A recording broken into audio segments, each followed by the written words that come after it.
In the village of Ilasẹ, people believed that tears were sacred. They said when a person cried, their pain left their body and the spirits carried it away. Crying was not weakness, it was healing. But there was one woman who had never cried.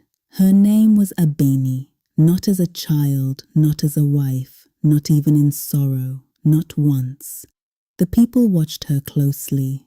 They respected her, but they also feared her, because in a place where tears meant release, her silence felt unnatural. They whispered among themselves, "If she cannot cry, then where does her pain go?" Some said she had no heart, others said she was cursed, but no one truly knew the truth. Abeni lived a quiet life. She was kind, gentle, and always present when others needed her.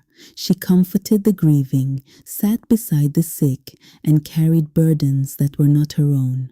But even in moments of deep sorrow, her face remained still, her eyes dry. And then, one day, tragedy came. Abeni's husband fell ill. At first, it was small, a cough, a weakness, but soon it became something more, something heavier, something that would not leave. The village gathered around them. They brought herbs. They prayed. They cried. But Abeni stood beside him, quiet, watching. Day after day, his strength faded. His voice grew weaker, until one morning he stopped breathing. The cries of the village filled the air. Women wept, men bowed their heads. Grief moved like a wave, touching everyone. But Abeni did not cry. She stood beside his body, still as stone. The women came to her. They held her hands. They spoke softly. "Cry," they begged her. "Let it out. If you do not cry, his spirit will not rest." But Abeni could not, and fear began to grow. That night, the sky changed. Dark clouds gathered, faster than anyone had ever seen.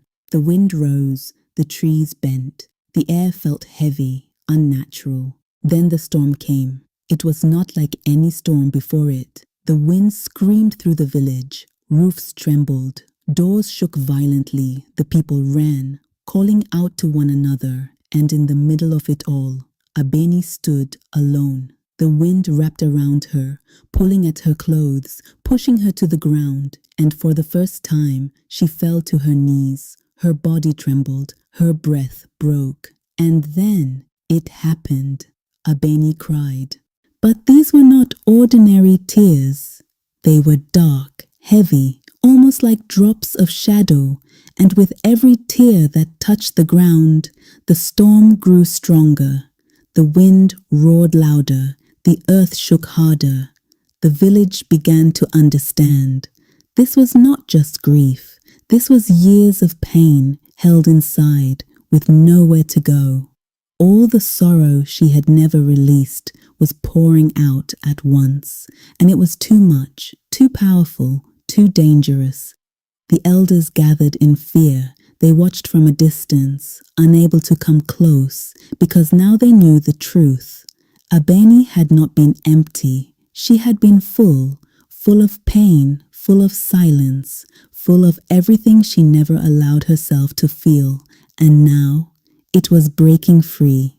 The storm raged through the night until slowly her tears began to fade. The wind softened. The sky calmed. The earth grew still again. By morning, the village stood in silence.